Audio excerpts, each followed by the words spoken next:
Oh, hey, boo. Hi, I'm Joe Alton, MD of Survival Top 50's Reader's Choice website, doomandbloom.net, with over 1,000 articles, podcasts, and videos on medical preparedness. Together with my wife, Amy Alton, an advanced registered nurse practitioner, we're the authors of the Book Excellence Award winner in medicine, The Survival Medicine Handbook, now in its 700-page third edition. Also, the brand new book, Alton's Antibiotics and Infectious Disease, The Layman's Guide to Available Antibacterials in Austere Settings, and the designers of an entire line of medical kits at store.doomandbloom.net. I talk a lot about the care of the sick and injured in austere settings, situations where you might be required to treat trauma victims. Well, I'll tell you, in those circumstances, they're going to test your fortitude. Who can act effectively to aid the injured when the treatment needed is beyond the level of your education, your training, and whatever supplies you've managed to cobble together?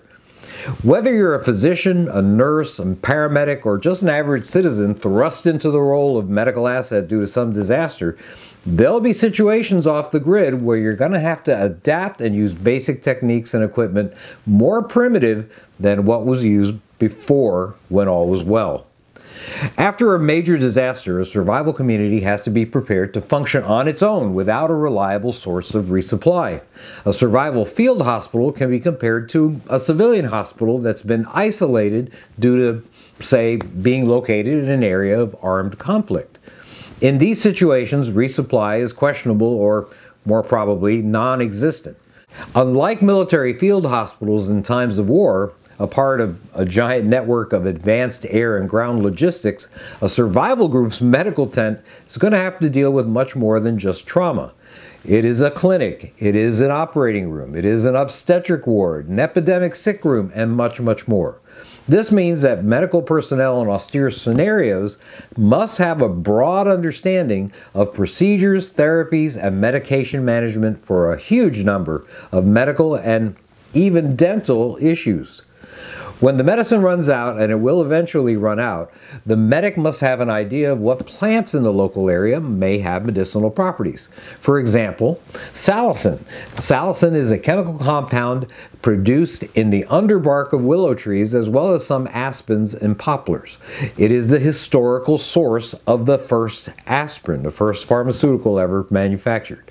And it can be used as a tea or even chewed to decrease pain, inflammation, and fever.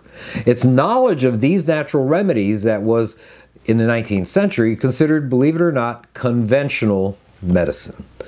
If some catastrophe throws us back medically to that era, it's going to have to do when your supply of medicines run out. Another reality that the survival group medic must accept is the inability to save those who would have survived if there were access to modern technology. In a developed country like the US, our medical personnel are trained to use that technology to save lives, a wonderful thing, so we take access to it for granted. But what if something happened and none of that existed for the long or short term? Here's a story from the Journal of Special Operations Medicine about a Danish Red Cross physician working in the war zone in Afghanistan. He was presented with a wounded victim in severe respiratory distress. It had taken some time to get the victim to the Red Cross unit, and the wounds were clearly infected. The doctor had just the very bare essentials, not even an EKG machine. The casualty was turning blue, his heart rate was way up, his blood pressure was way down. The doctor decided to intubate the patient. It was successful, and sure enough, he began to pump air into him with a bag valve mask, sometimes called an ambu bag. All this would have been terrific if there had been a ventilator to attach the tube to, but there wasn't, so the doctor realized he could only bag the patient manually until his arms gave out, or the patient did. All of this in front of 6 Afghan comrades who brought him in. Mercifully, the patient expired 10 minutes later. The Afghans responded with acceptance, maybe believing it was the will of a higher power. Lesson number 1 from this: if you don't have equipment to support a patient's breathing, normal strategies like intubation won't do much for your critically ill patient. That's why you won't find endotracheal tubes in our survival medicine kits.